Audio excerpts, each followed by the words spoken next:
வணக்கம். நம்ம சேனலுக்கு தொடர்ந்து ஆதரவளித்துக் கொண்டிருக்கும் நல்ல உள்ளங்களுக்கு நன்றி. சப்ஸ்கிரைப் பண்ணி பார்த்து ஊக்க கொடுங்க. தமிழகத்தில் இருக்கக்கூடிய ஐஏஎஸ் அதிகாரிகளை, ஐபிஎஸ் அதிகாரிகள் சில பேரை இன்றைக்கி ஒன்றிய அரசு அவங்க சென்ட்ரல் கவர்மெண்ட்டுக்கு எடுத்துக்கிட்டாங்க. அதில் என்ன பிரச்சனை? திமுகவுக்கு என்ன பிரச்சனை? ராகேஷ் குமார் லக்கானி உங்களுக்கு தெரியும். தமிழ்நாட்டில் கிட்டத்தட்ட 33 வருடங்கள் அனுபவம் பெற்ற ராகேஷ் குமார் லக்கானி உள்துறை செயலாளர் இருந்து பல பொறுப்புகள் இருந்திருக்காரு. அவரை இன்றைக்கி ஒன்றிய அரசு எடுத்துக்கிட்டது இன்றைக்கி பலராலையும் திகைக்க வைக்க இருக்குது. ஏன்னா டிரான்ஸ்ஃபார்மர் கொள்முதலில் மிகப்பெரிய ஊழல் நடந்தது. அப்போ அவர் தான் இயக்குனராக இருந்தார் மின்சாரத்துறைக்கு. கிட்டத்தட்ட பார்த்தீங்கன்னா 26,300 மின்மாற்றிகள் மாற்றுறதில் 397 கோடி ரூபாய் ஊழல். அப்படிப்பட்ட சூழ்நிலையில் அப்போ இருந்த செந்தில் பாலாஜி உள்ளிட்டவர்கள் மேலே லஞ்ச ஒழிப்புத்துறை வழக்கு பதிஞ்சது. இப்படிப்பட்ட சூழ்நிலையில் அவரை டெல்லி அழைச்சிருக்குது ஒன்று. ரெண்டாவது விஷயம் பார்த்தீங்கன்னா வந்திதா பாண்டே அவர்கள் இப்போ புதுக்கோட்டை சரக டிஐஜியாக இருக்காங்க. அவங்க கணவர் திருச்சியில் டிஐஜியாக இருக்கார் வருண்குமார். இப்போ தான் டிஐஜி போஸ்டிங் கொடுத்தாங்க. இப்போ அவங்கள சென்ட்ரல் கவர்மெண்ட்டில் இளைஞர் நலம் மேம்பாட்டுக்கு துணை இயக்குனராக ஒன்றிய அரசு கூப்பிட்றாங்க. ஏன்னா இவங்கெல்லாம் யாருன்னா நம்ம திமுகவுக்கு வேண்டியப்பட்ட அதிகாரிகள். அப்படி தான் வெளியில் பேசப்படுது. ஏன்னா சில பேர் ரொம்ப நெருக்கமாக இருக்காங்க ஆளுகின்ற அரசுக்கு, நிறைய ஆலோசனை சொல்லுவாங்க. அப்படி ஏன்னா எல்லா ஆட்சியிலையும் நடக்கும். சில ஆட்சியில் பார்த்தீங்கன்னா ரொம்ப ஜெயலலிதா ஆட்சியில் யார் இருந்தாங்கிறது தெரியும். அப்போ அப்படிப்பட்ட ஐஏஎஸ் அதிகாரிகள் எல்லா ஆட்சியிலையும் வரும்போது கலைஞர் அவர்கள் இருக்கும்போது ஜாஃபர் சேட் இருப்பார். ஜாஃபர் சேட் சொல்கிறது தான் கலைஞர் அவர்கள் கேட்பார். அவருடைய காதுகளாக இருந்தார் அப்படிம்பாங்க.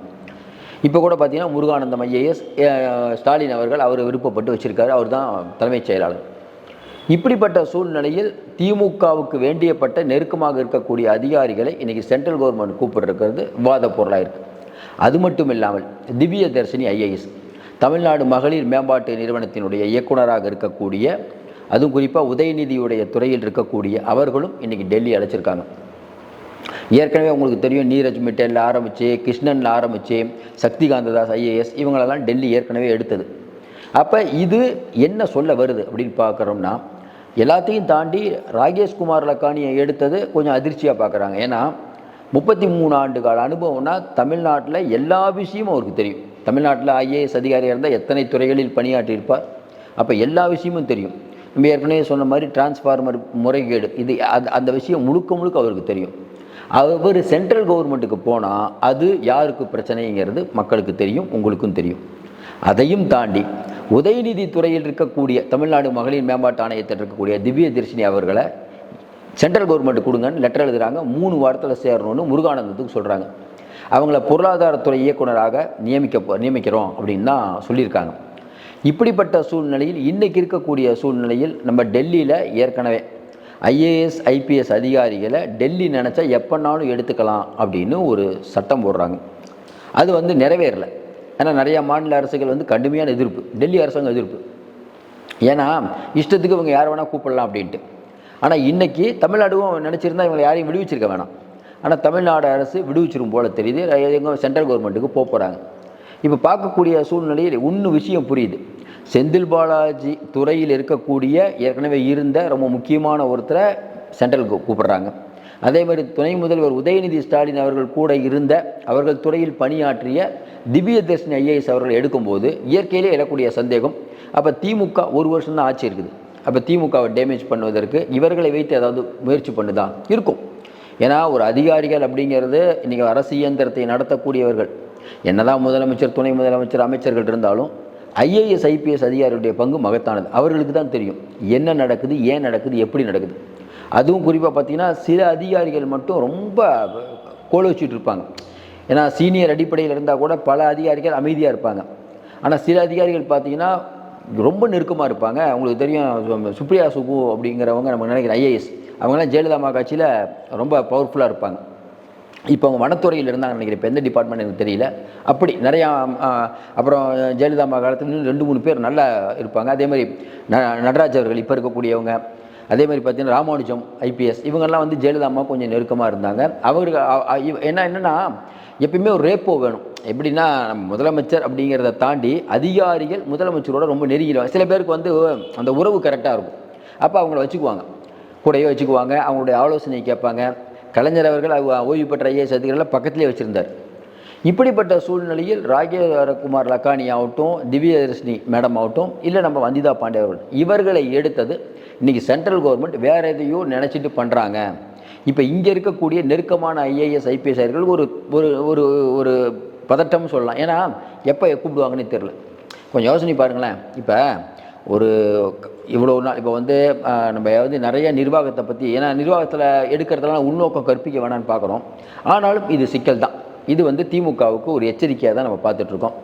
ஏற்கனவே மாநில அரசு நினைத்தால் ஒன்றிய அரசு பணிக்கு சில அதிகாரிகளை அனுப்புறதும் அனுப்பாததும் திமுகவுடைய எண்ணம், தமிழக அரசுடைய எண்ணம். அதையும் மீறி இன்றைக்கி ஒன்றிய அரசு எடுத்திருக்கிறத பார்க்கும்போது வேறு ஏதோ ஒரு திட்டமிட்டு ஒன்றிய அரசு பண்ணுது. ஏன்னா பிஜேபி பண்ணுற எல்லாத்துக்கும் நம்ம காரணம் சொல்ல முடியாது. எதையுமே காரணம் இல்லாமல் அவங்க பண்ண மாட்டாங்க. இவ்வளோ ஐஏஎஸ் அதிகாரிகள் இருக்கும்போது கரெக்டாக இவங்களை எடுக்கதன் நோக்கம் என்ன, அதுவும் இப்போ எடுப்பதன் நோக்கம் என்ன, இதெல்லாம் வைத்து பார்க்கும்போது நிறையா சொல்கிறாங்க. இல்லை திமுகவுக்கு சிக்கல் தாங்கிறாங்க. தொடர்ந்து ஒன்று தான் சொல்லுவோம். இன்றைக்கி திராவிட மாடல் அரசு அப்படிங்கிறது, முதலமைச்சர் வந்து ஈரோட்டில் நாங்கள் ஜெயிச்சிட்டோங்கிறார்.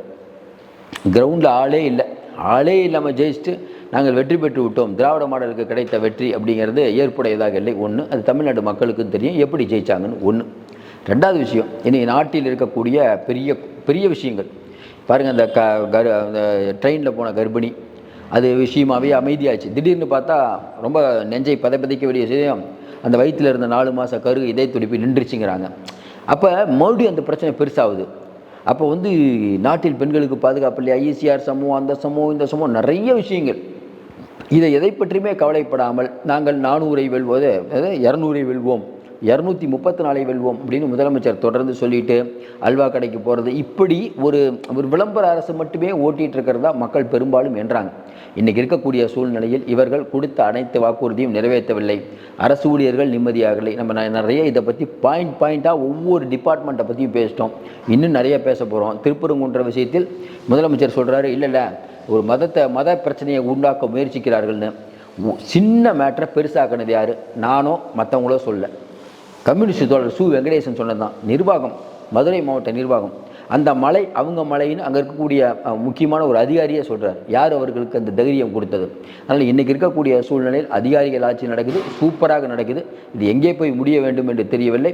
அதுவும் குறிப்பாக பார்த்திங்கன்னா உதயநிதி டிபார்ட்மெண்ட்டில் இருக்க ஒரு ஐஏஎஸ் ஆஃபீஸரை இவங்க எடுக்கிறாங்க அப்படின்னா சொல்ல முடியாது. அவர்கள் வேறு எதுவும் நினைக்கிறாங்கன்னா பிஜேபி அதாவது திமுகவை பிஜேபின்னா பிஜேபி வந்து மோசமான கட்சி இல்லை, அதையும் நம்ம சொல்கிறோம். ஆனால் திமுக அரசுடைய பல்வேறு விஷயங்களை தெரிந்தவர்கள் எடுக்கும்போது அது திமுகவுக்கு சிக்கல் தான். நீங்கள் சொல்லிக்கலாம் எங்களுக்கெல்லாம் சிக்கல் இல்லைன்னு சொன்னாலும் உள்ளுக்குள் வேறு ஒரு வருத்தம் ஓடிக்கொண்டு தான் இருக்கிறது. இதை திமுக எப்படி சமாளிக்க போகுதுன்னு தெரியல. மீண்டும் சந்திப்போம். நன்றி, வணக்கம்.